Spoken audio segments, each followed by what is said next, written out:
வர வர எனக்கு காசு பணம் உள்ளவங்கள விட, நகை நட்டு வச்சிருக்கவங்கள விட யார பார்த்தா பொறாமையா இருக்குன்னா, உடம்பு ஆரோக்கியமா இருக்கவங்கள பார்த்தா தான் பொறாமையா இருக்கா போல இருக்கு.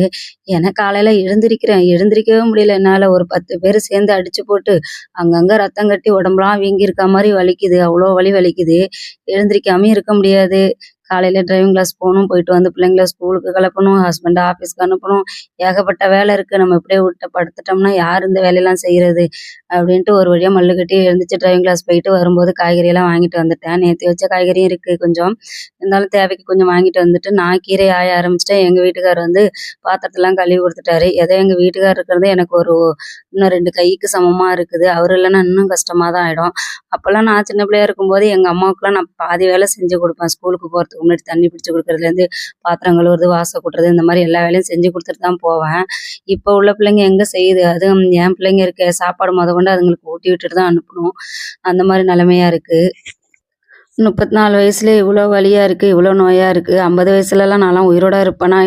இல்லையாங்கிற மாரி சந்தேகமா இருக்கு.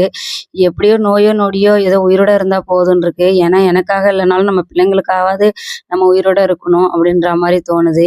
இதெல்லாம் நெனச்சுக்கிட்டே நானும் ஒரு வழியா சமைச்சு முடிச்சுட்டேன். இன்னைக்கு எங்க வீட்ல என்ன சாப்பாடுன்னு பார்த்தீங்கன்னா, எலுமிச்சை சாதம் செஞ்சுட்டு, அரைக்கீரை கூட்டு பண்ணிட்டேன். அப்புறம் வந்து வாழைப்பூ பொரியல் பண்ணிட்டு, மாம்பழம் ஸ்நாக்ஸ்க்கு வச்சுட்டேன். அவ்வளோதாங்க இன்னைக்கு நம்ம வீட்டு சமையல் சிம்பிளா முடிச்சுட்டேன்.